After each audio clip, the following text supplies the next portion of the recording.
Lingsir Purnama, Larang bagian pertama.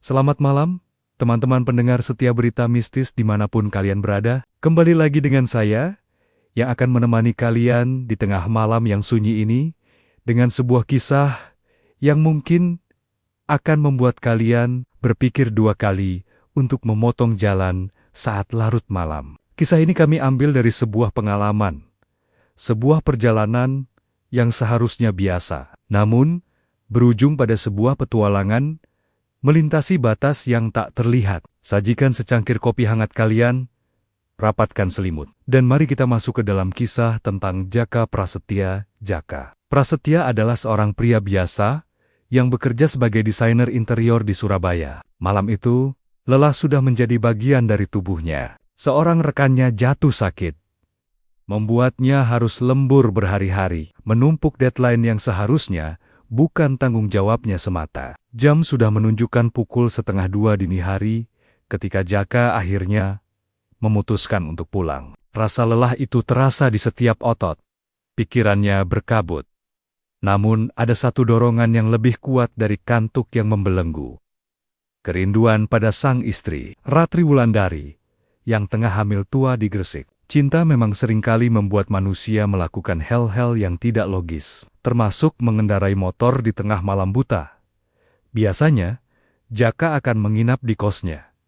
Tapi malam itu, rindunya tak tertahankan. Ia memilih jalur alternatif, sebuah jalan tikus desa yang lebih sepi. Jalanan itu memangkas waktu perjalanan hingga 30 menit. Di sebelah kiri, hamparan sawah terbentang sunyi di bawah rembulan yang tertutup awan. Di sebelah kanan, sebuah sungai besar mengalir tenang, nyaris tanpa suara. Deretan pohon bambu berdiri rapi di tepiannya. Daun-daunnya bergoyang lembut ditiup angin dini hari, menciptakan suara berdesir yang aneh dan menggetarkan hati. Jaka melajukan motornya, sesekali mengusap wajahnya agar tetap terjaga. Tiba-tiba, langit yang tadinya hanya mendung berat menurunkan rintik-rintik hujan. Aneh, bukan musim penghujan, kok gerimis? Keluh Jaka dalam hati. Hujan semakin deras, memaksa Jaka berhenti sejenak untuk memasukkan ponselnya ke dalam tas. Jam di ponselnya menunjukkan jam 1:12 dini hari. Ia kembali melajukan motornya, sedikit lebih cepat.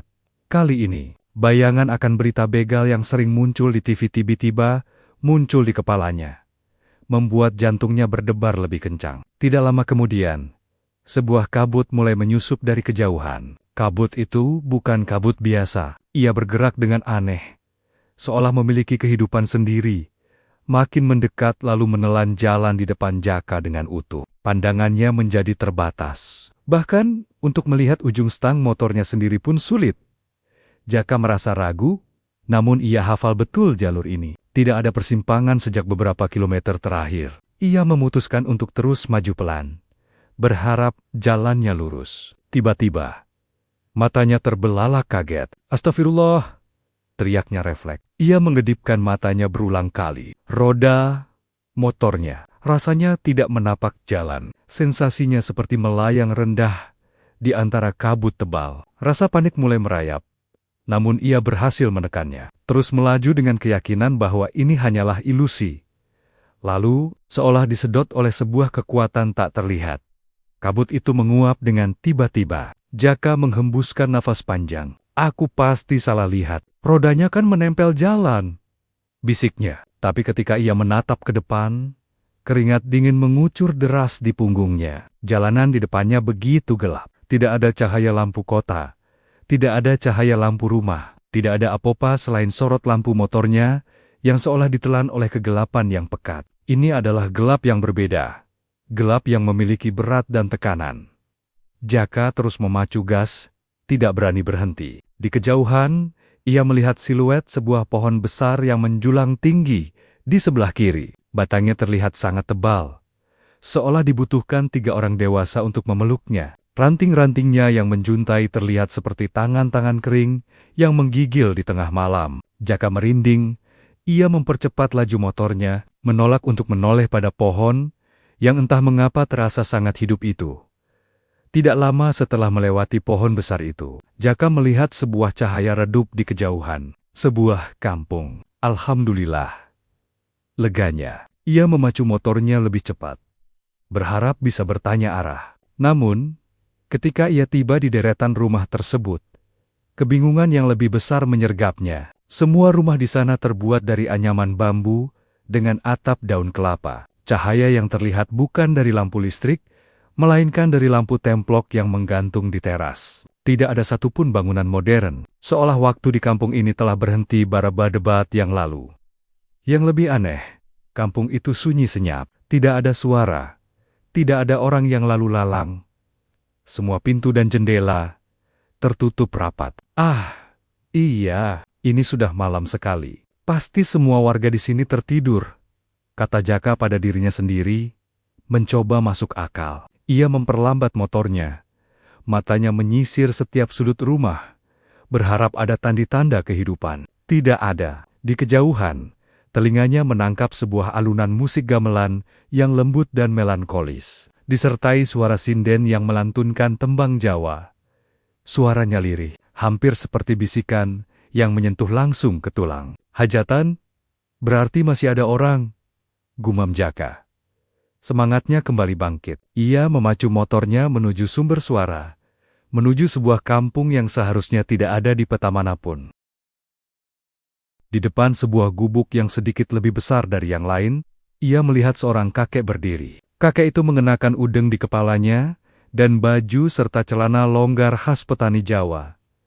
Ia tersenyum ramah kepada Jaka, sebuah senyuman yang tidak sepenuhnya mencapai matanya. "Le, sebenarnya kamu ada apa dan sedang apa?" tanya kakek itu dengan suara yang berwibawa. "Oh, Pak, terima kasih jenengan ada di sini. Aku benar-benar bingung. Mungkin kulo tersesat, Pak.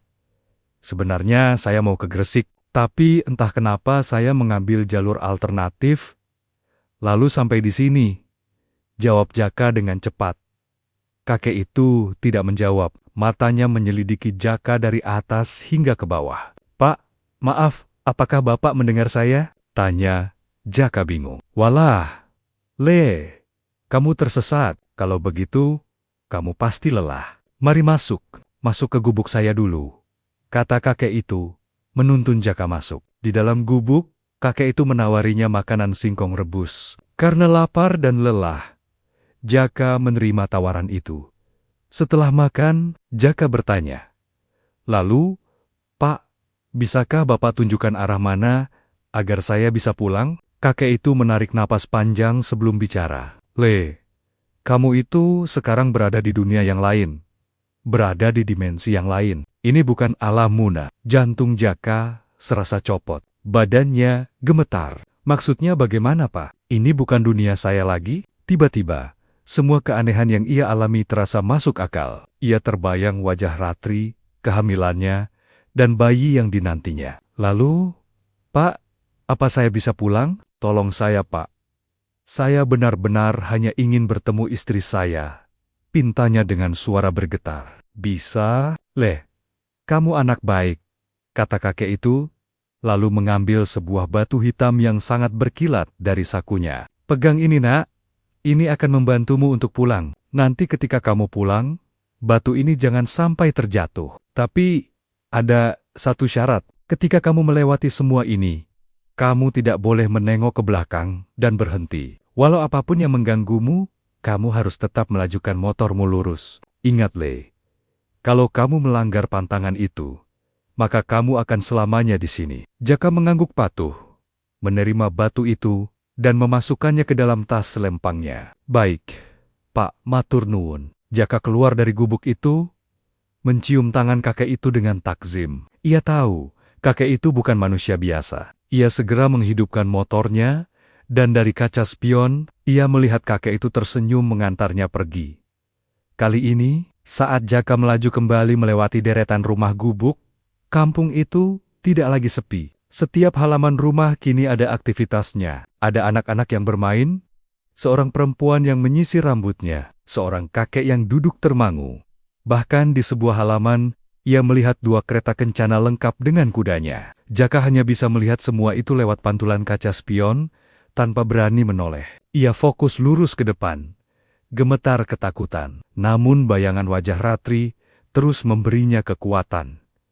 Ia kembali melewati jalan yang gelap gulita, lalu pohon besar yang tadi di kirinya, kini ada di sebelah kanannya. Ia memacu motornya lebih cepat. Akhirnya, ia tiba di titik di mana kabut pekat menyelimuti jalan. Ia merasa lagi-lagi motornya seperti melayang, rodanya benar-benar tidak menapak jalan. Ia berzikir dan berdoa dengan sekuat tenaga, berharap kabut itu segera hilang.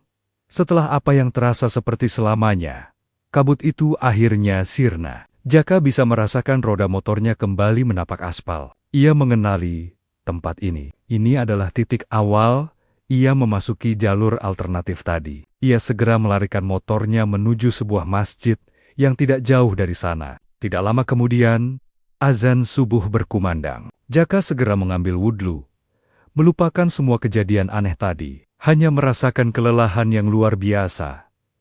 Jaka membuka matanya perlahan. Ia heran, karena yang ia lihat adalah plafon putih dan mencium bau obat yang menyengat. Ia kini berada di sebuah rumah sakit. Seorang dokter dan seorang polisi berada di sampingnya. "Pak, Anda dari mana dan sedang apa tadi?" tanya polisi itu. Mata Jaka terlihat kosong dan bingung. Saya tersesat, Pak," jawabnya pelan. Polisi itu menghembuskan nafas kecewa. Jaka ditemukan tertidur, pingsan, di sebuah pos ronda, di sebuah desa. Motornya ada di sana, tidak ada luka. Tapi ia tidak bisa dibangunkan. Yang lebih mengejutkan, ia ditemukan di Ponorogo, sebuah kota yang berjarak 220 km dari Surabaya. Bahkan, lebih jauh lagi dari Gresik. Jaka telah hilang selama 3 hari di rumah sakit. Jaka hanya bisa menjawab, "Saya tersesat," atau "Saya tidak tahu," untuk setiap pertanyaan. Ingatannya tentang peristiwa itu seolah terkunci rapat.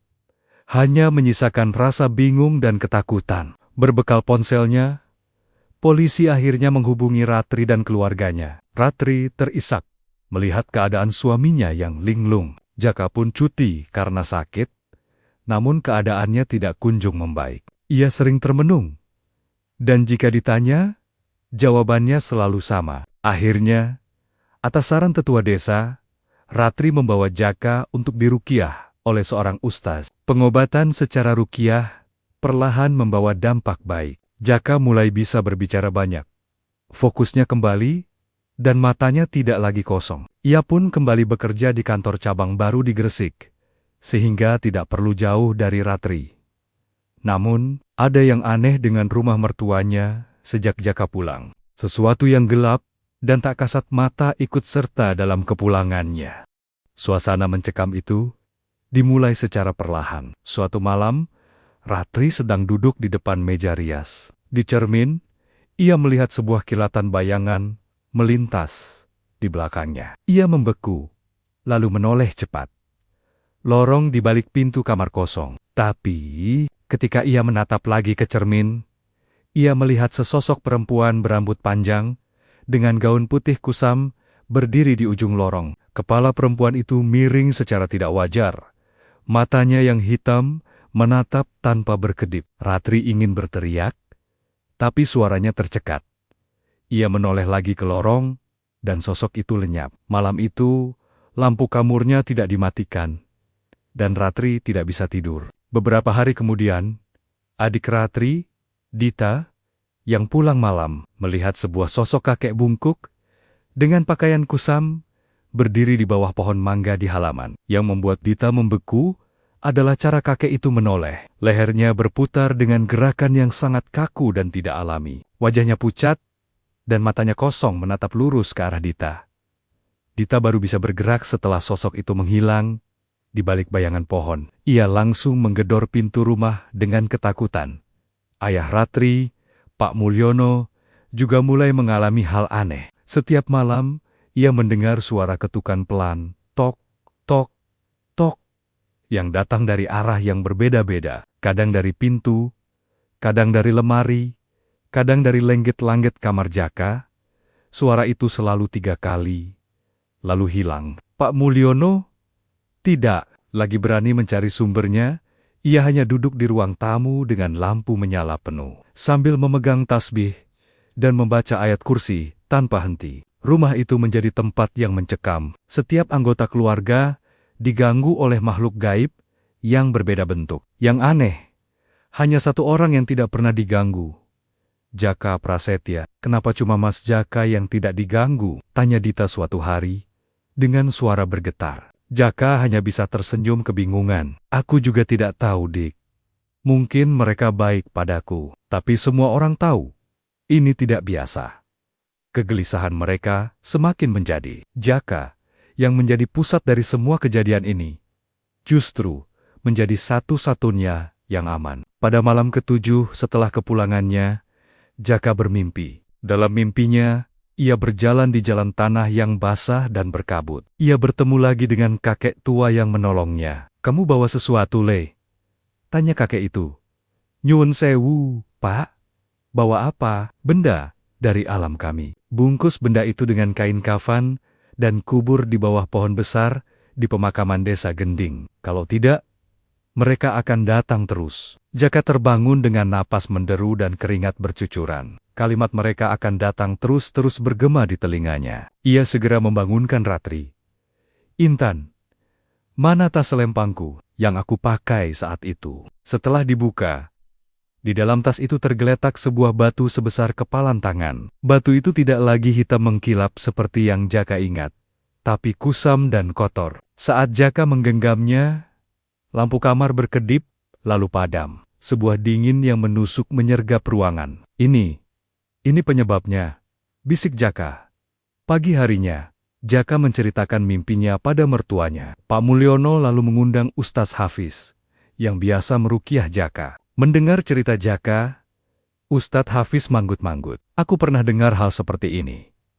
Batu ini bukan sembarang batu. Ini adalah penghubung. Mereka datang karena mereka mengira Nak Jaka ingin bersekutu. Kamu harus menuruti perintah kakek itu, kata Ustaz Hafiz. Keesokan harinya, Jaka didampingi Ustaz Hafiz dan Pak Mulyono pergi ke pemakaman di desa Gending, Nganjuk. Jantung Jaka berdegup kencang ketika ia melihat sebuah pohon besar di pemakaman itu. Pohon itu persis sama dengan pohon besar yang ia lihat saat tersesat di kampung misterius itu. Ustadz Hafiz memimpin proses penguburan batu itu. Batu hitam itu dibungkus dengan kain kafan dan dikuburkan di bawah pohon. Setelah selesai, Ustadz Hafiz menepuk pundak Jaka. Kamu harus banyak memohon ampun dan mengirimkan Al-Fatihah untuk sosok yang telah menolongmu. Ustadz Hafiz menunjuk ke sebuah makam yang paling rapi dan terawat di sana. Itulah makam sesepuh desa Gending,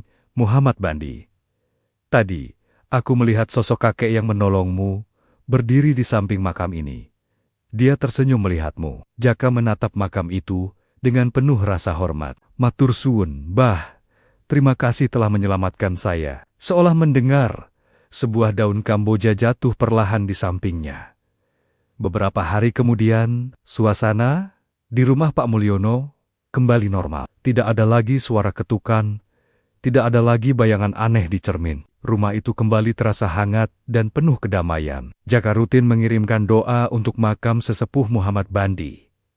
Tidak lama setelah itu, Ratri melahirkan seorang anak laki-laki yang sehat dan gagah. Kebahagiaan itu menjadi penutup dari segala kegelisahan yang telah mereka lalui. Jaka Prasetya telah kembali dari Lingsir Purnama Larang, membawa pulang sebuah pelajaran bahwa terkadang pertolongan bisa datang dari sumber yang paling tak terduga, namun selalu ada harga yang harus dibayar. Terima kasih telah mendengarkan cerita mistis malam kali ini, dan akan saya lanjutkan untuk cerita lainnya. Jangan lupa subscribe, like, dan share. Ikuti cerita mistis lainnya hanya di Shy Flash Channel.